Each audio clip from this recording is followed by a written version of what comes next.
Olá, a paz do Senhor, que bênção!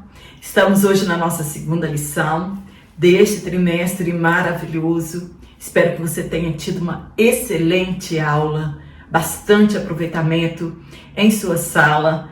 E também para o nosso crescimento espiritual, precisamos colocar em prática a palavra de Deus. E na primeira aula nós falamos sobre esses ataques, sobre as sutilezas, o que é sutilezas, quais são as armas espirituais que a igreja precisa ter para que ela esteja protegida. Falamos sobre a oração e também sobre a leitura, a palavra de Deus, que é o nosso escudo e nos protege destes ataques. E hoje, na lição de número 2, nós vamos falar sobre a sutileza da banalização da graça. Assim como na lição 1 não foi objetivo do comentarista aqui trazer sobre todas as armas espirituais, também hoje na lição de número 2 não é o objetivo dele falar sobre toda a graça. Nós já estudamos a respeito da graça em 2016. Se você foi professor nessa época, você lembra que nós estudamos sobre esse tema e estudamos sobre a carta do apóstolo Paulo aos Romanos, enfim, falamos sobre toda a graça durante todo o trimestre. Mas também não conseguimos esgotar este assunto também em um trimestre. A graça é palavra, é tema para a nossa vida inteira, né? Esse assunto deixa muitas pessoas ficam confusas, não entendem de fato o que é graça, por que da graça. Então hoje nós vamos dar aqui também um breve comentário a respeito da graça, porque em uma aula só, se um trimestre nós não conseguimos esgotar, imagina em uma aula, nós também não conseguiremos esgotar a respeito da graça. Mas falaremos e trataremos de pontos que são necessários e urgentes para a igreja da atualidade. Entenderemos o que é graça, o que não é graça. Para você que está aqui pela primeira vez, eu sou Jane Martins de Souza, sou professora também, superintendente de escola bíblica dominical. E para mim é um prazer muito grande ter você aqui pela primeira vez. Espero que goste e continue aqui, se inscreva no meu canal. Para os irmãos e as irmãs que semanalmente estão aqui na minha aula, Deus te abençoe, muito obrigada pelo carinho, pelos comentários. É isso que faz com que o meu canal cresça e chegue ao alcance de outras pessoas. Então hoje nós vamos aprender. O texto foi tomado por base, está em Efésios capítulo 2, versículo 4 a 10. Primeiro eu preciso entender o que é banalizar. O que é a banalização? Então banalizar é tornar alguma coisa comum, tornar uma coisa vulgar. E, infelizmente, desde os tempos dos apóstolos da igreja primitiva até o dia de hoje, infelizmente, muitos têm banalizado a graça de Deus, tornado o sacrifício de Cristo sem muito valor.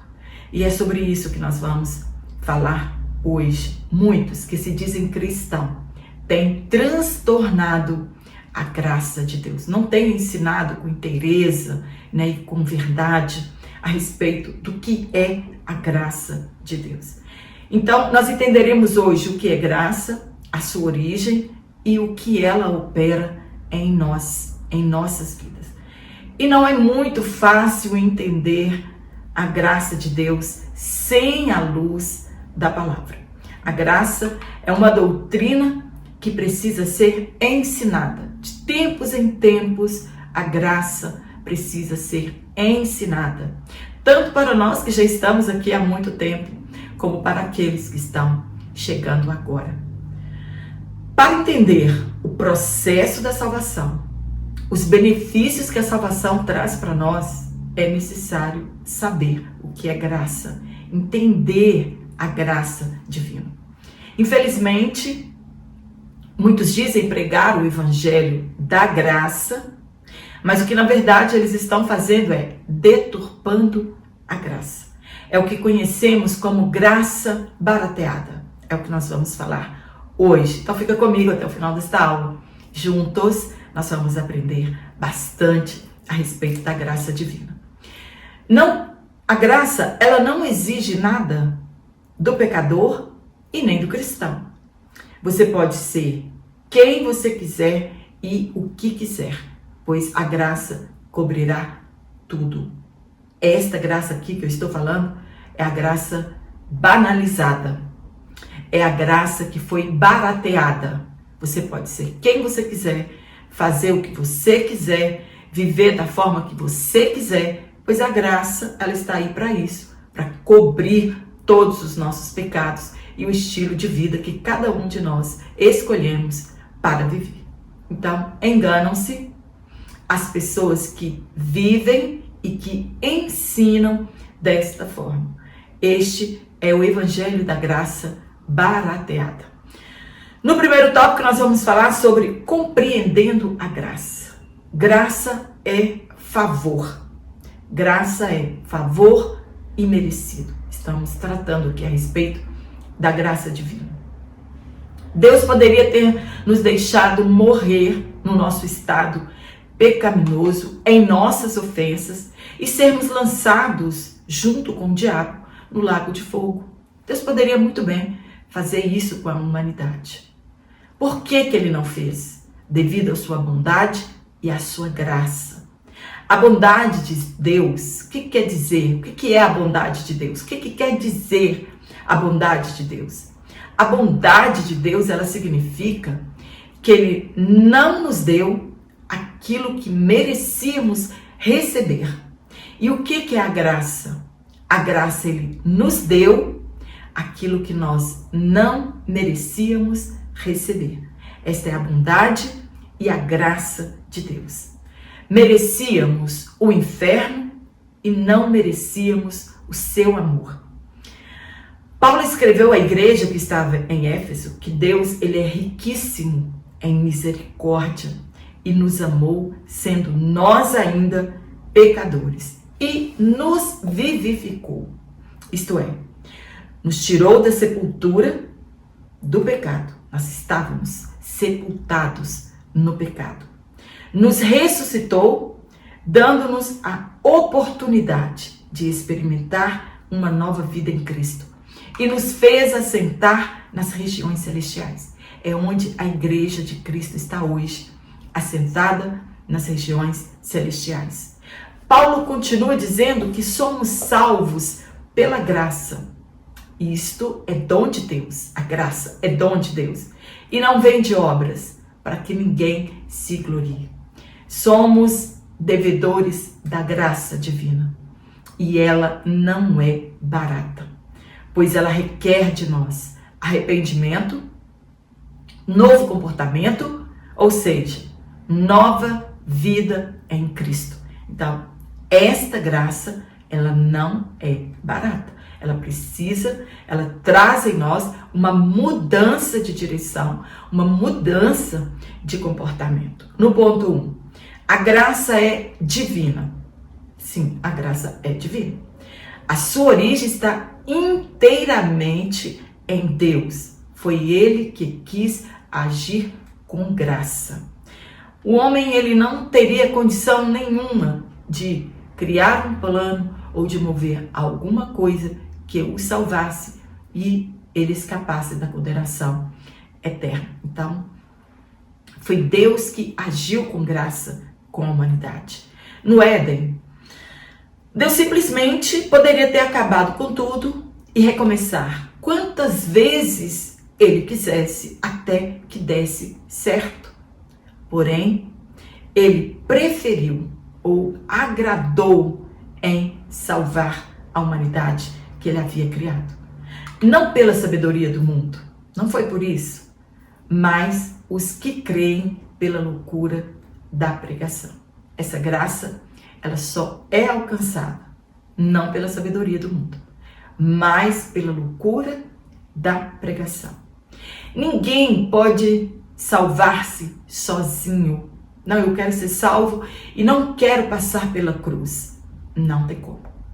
Portanto, a salvação, ela é uma dádiva e não uma recompensa como muitos pensam, por nossas próprias justiças ou obras.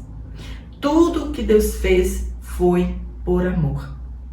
No ponto 2, a graça, ela é imerecida. Isso que é graça.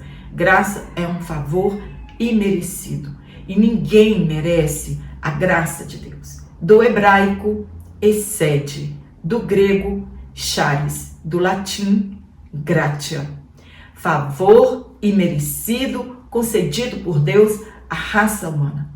Através da graça, o homem é capacitado a compreender, a aceitar e usufruir imediatamente dos benefícios do plano da salvação. Mas somente a graça nos dá todas estas possibilidades e principalmente de usufruir dos benefícios da salvação. Não há nenhum justo sequer, Paulo escreveu. Não há ninguém que possa se considerar justo. E aqueles que se consideram justos aos seus próprios olhos, a sua justiça é considerada como trapo de imundícia.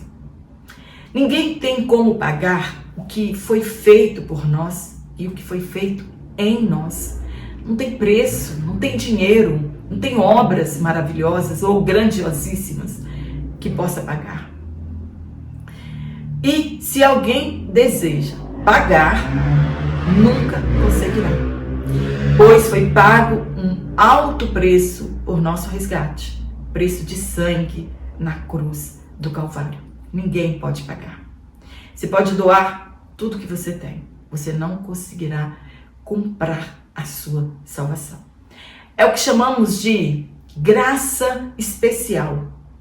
Ela é obtida mediante a fé no sacrifício vicário de Jesus, o Filho de Deus. Por intermédio desta graça, Deus salva, justifica e adota o pecador como filho. Somente aqueles que aceitam Jesus como Senhor e Salvador recebem o poder de serem chamados filhos de Deus. Também nós conhecemos a graça comum. É aquela graça que ela é concedida a toda a raça humana, visando a preservação da vida na terra. Então, todo mundo usufrui dessa graça, que é chamada graça comum. A chuva, o sol, o ar, a vegetação, o verde, a clorofila, isso é uma graça comum, né? Deus sustenta o universo, né? Para a preservação, essa graça, ela é para todos. No tópico 2, nós vamos falar sobre a graça no contexto bíblico. Falamos sobre o que é graça e agora o que é a graça no contexto bíblico. Primeiro ponto, a necessidade da graça. Qual foi e por que Deus agiu com graça? Porque havia esta necessidade. O homem estava morto em seus pecados. É o que tratamos na introdução aqui da nossa lição.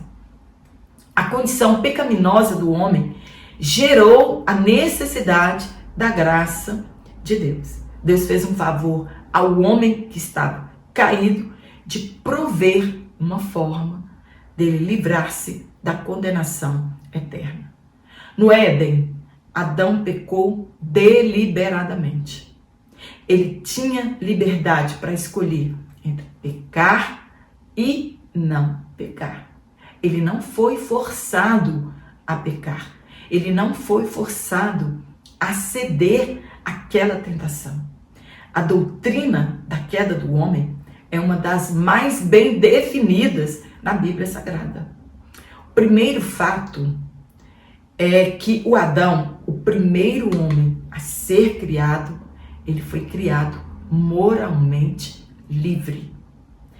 Deus criou o homem moralmente livre. Ele que faz as suas escolhas. A Bíblia diz que Adão foi tentado e não coagido a pecar. Senão não seria livre-arbítrio, né? Deus teria criado um plano já traçado, as falas, né? A predestinação, enfim, a história seria muito sem sentido. E Deus seria um ditador. E por isso Deus o responsabilizou por sua desobediência. Por isso Adão foi responsabilizado pelo seu pecado. Eva também foi responsabilizada. A serpente, o diabo, todo mundo foi responsabilizado. Porque todos fizeram por livre escolha. Resumindo, Adão pecou porque ele quis pecar. Assim sendo, o pecado entrou no mundo e por ele a morte, que passou a todos os homens. E todos pecaram, recebendo o salário, que é a morte. Então, o salário do pecado é a morte. O segundo fato é que o pecado, ele trouxe consequências para o casal ali no jardim e para a sua posteridade. Então, aquela consequência, ela vem se arrastando até os dias de hoje. Ninguém ficou de fora, exceto Jesus Cristo, quando ele veio em carne, Filho de Deus, sem pecado. Uma das consequências, além das que nós já conhecemos, que eles foram expulsos do jardim, eles teriam de lavrar a terra e comer do seu próprio esforço, houve a necessidade da satisfação divina. A justiça divina, ela exige punição do pecado. Então, todo pecado, ele será julgado. E todo impenitente, ele colherá a justiça divina como consequência do seu pecado. Foi o que aconteceu ali no Éden. Então, por que Deus exige essa punição? Porque ele é justo e santo. Então, ele não deixaria aquele pecado impune. E não deixará também os nossos pecados impunes. Deus, ele é amor, mas também ele é justiça. E isso aqui é denominado pelos teólogos como, abre aspas, duplo amor. O amor de Deus, a justiça, né? Deus ama a justiça, e o amor de Deus à humanidade. Então é chamado de duplo amor. Ele ama a sua justiça, mas também ele ama a humanidade. Por esse motivo, Deus proveu um plano perfeito, a cruz. De um lado, a justiça seria satisfeita. Alguém teria que pagar por estas consequências, né? Deus não deixaria o pecado impune. Ah, tudo bem, vou deixar de lado, Adão errou, errou, tudo bem, gente. Né? Eles nasceram agora, tão pouco tempo, vou deixar de lado isso. Não, Deus não. Ele não deixaria aquele pecado impune. Então a justiça de Deus deveria ser satisfeita. O pecado punido e o homem teria a oportunidade de salvação. Somente depois do pecado punido, o homem teria a oportunidade de salvação. A cruz foi o meio da justificação do pecado, quando Jesus tornou-se nosso único mediador entre nós e Deus. Então, esse nosso pecado, ele só é aceito por Deus, justificado por Deus, por intermédio da cruz, é o meio que Deus escolheu, né, para que o nosso pecado fosse justificado, punido e justificado. E somente Jesus é o nosso mediador. Então, para que os nossos pecados sejam perdoados e satisfeita a justiça divina, só Jesus pode fazer isso por nós. Em Jesus Cristo, Deus viu a justiça satisfeita e manifestou seu grande amor pela humanidade.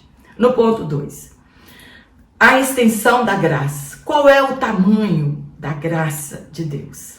A graça é para todos, sim, para todos os que creem. A graça que é para todos é aquela que nós falamos, que é a graça comum. Mas esta graça divina, né, como meio provido por Deus para a salvação da humanidade, ela sim é para todos, mas para todos os que creem. Deus quer salvar a todos. Depreendemos disso que todos devem ser alcançados, independente do grau de pecaminosidade que a pessoa está, que a pessoa viva, ele tem que ser alcançado pela palavra de Deus. Infelizmente, muitos escolhem quem merece ser evangelizado ou não. Todos devem ser alcançados pelo evangelho. A ordem para nós é ir evangelizar o adúltero, os promíscuos, o estuprador, o homicida. Todas essas pessoas, independente em que pecado ela esteja, ela precisa ser evangelizada.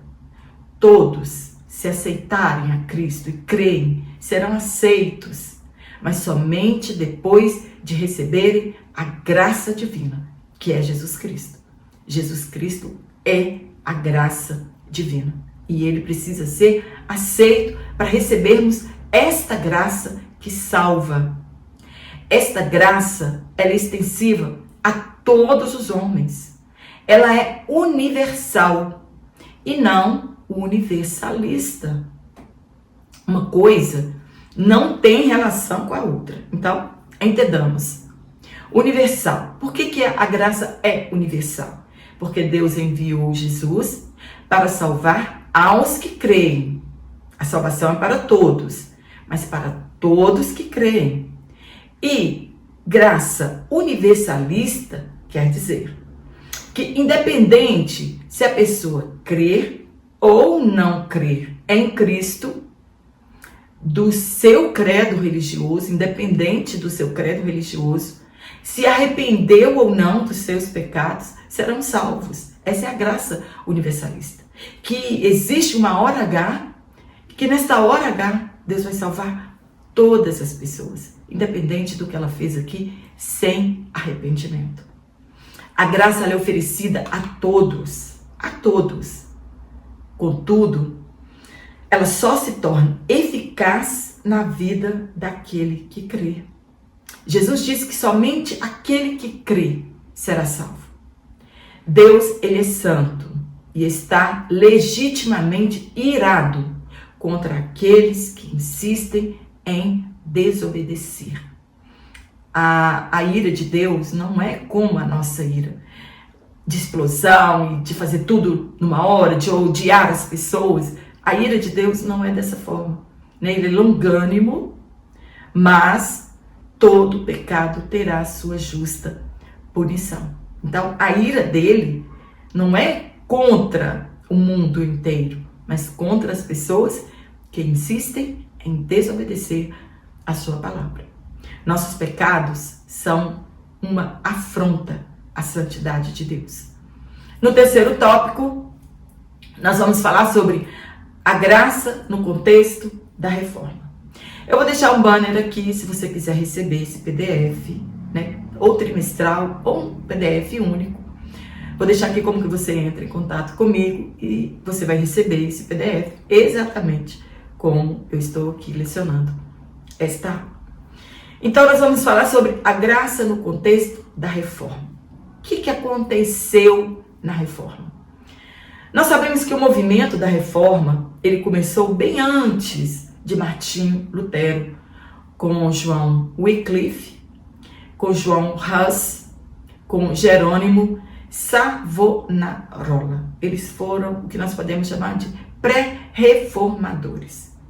Começou na Alemanha e se espalhou por toda a Europa. E por fim, Martinho Lutero encabeçou o que nós chamamos de reforma. Ele era monge e professor da Universidade de Wittenberg. O estopim foi quando João Tisel, sob ordens do Papa Leão X, saiu por toda a Alemanha com o objetivo de angariar verbas, né, de arrecadar muito dinheiro para terminar o Templo de São Pedro em Roma. E aí, ele saiu vendendo bulas assinadas pelo Papa, que dizia ter a virtude para perdoar pecados.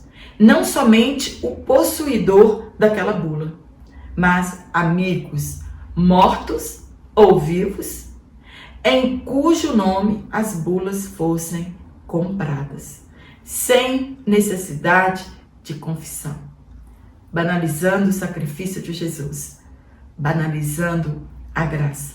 Então, Tetzel afirmava, abre aspas, tão logo seu dinheiro caia nos cofres da igreja, a alma dos amigos sairá do purgatório. Lutero, por sua vez, começou a pregar contra Tetzel e sua campanha de vendas de indulgências. Infelizmente, até hoje, se vendem indulgências. E o pior ainda, né, as igrejas que se dizem evangélicas estão por aí vendendo indulgências.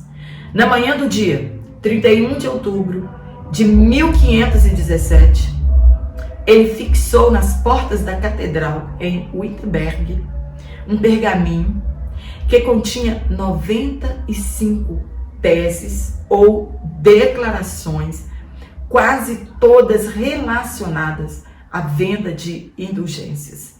E por este motivo, Martinho Lutero foi excomungado no ano de 1520 pelo Papa Leão X, no século XVI. O que aconteceu então? Foi a corrupção moral da graça que levou à reforma. E parece que hoje nós estamos precisando de uma nova reforma no meio cristão. A maioria dos estudiosos italianos deste período eram homens destituídos de vida religiosa, e até os próprios papas destacavam mais por sua cultura do que por sua fé. No período medieval, a doutrina da graça, ela havia sido totalmente desconfigurada. Não era mais o sacrifício de Cristo que levava as pessoas ao céu. Não era a confissão dos pecados. Era pagando, você conseguia um lugar no céu. A salvação pelas obras havia substituído a salvação pela fé somente. Em outras palavras, a salvação havia se tornado meritória. Era mérito, porque eu fui bonzinho, porque eu dei dinheiro, fui dizimista, eu fui ofertante. E aí a graça vai sendo banalizada. O sacrifício de Cristo vai sendo colocado de lado. As obras fluem daquilo que Deus faz em nós, e não o contrário. Eu não mereço, eu não recebo a graça, eu não recebo a salvação porque eu sou boazinho. Não, é o que Deus faz em nós. Então, a salvação, ela não é recompensa das nossas obras boas, né? Ela é de graça, ela é graça de Deus. Deus não fez alguma coisa em resposta daquilo que nós fizemos primeiro. Não fomos nós que fizemos primeiro para recebermos a graça e a salvação. Não foram as nossas boas obras que moveu o coração de Deus. De maneira nenhuma. Um grande exemplo que nós temos disso é a nação de Israel. Deus os redimiu antes de dar-lhes a lei ou os mandamentos. Deus não os escolheu por causa da justiça deles. O propósito divino foi sempre que as obras mortas fluíssem da sua graça. Então, se nós temos boas obras, elas devem fluir da graça de Deus, do que Ele fez por nós. No ponto 2, a restauração da doutrina da graça. Ela precisa ser restaurada, ela precisa ser ensinada, ela precisa ser pregada, ela precisa ser valorizada. Por que surgiu a reforma? Qual foi o objetivo? Ela surgiu como uma reação à corrupção da doutrina da graça. E hoje ela está corrompida mais uma vez. Lutero, ele foi o porta-voz da reforma e da doutrina, abre aspas, pela fé somente. São 5 os solas da reforma protestante. O que são os 5 solas? Os 5 solas da reforma protestante são proposições teológicas que sintetizam os principais pensamentos dos reformadores. Eram os pensamentos que eles tinham, voltados para a palavra de Deus. Os solas são os principais pontos de oposição da teologia reformada contra os ensinos da Igreja Católica. Todos eles são frases no latim. E o termo sola significa somente.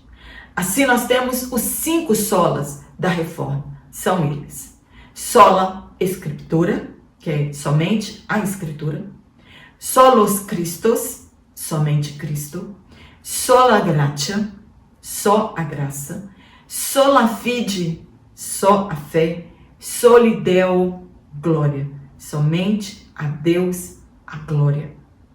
Era contra isso que eles estavam lutando naquele tempo. Eles corromperam a palavra de Deus, colocando o homem no centro de todas as coisas. Que eu posso comprar a graça de Deus. Eu posso comprar um lugar no céu.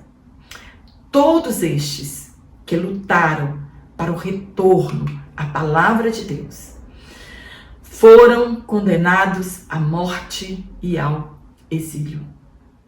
Não pensa que se nós lutarmos em defesa do Evangelho e da graça de Deus, não sofreremos retaliação. Sim, sofreremos, assim como foi com estes homens lá no passado.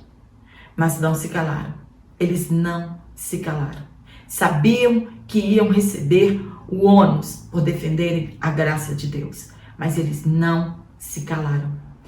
A doutrina da graça, ela não aceita misturas.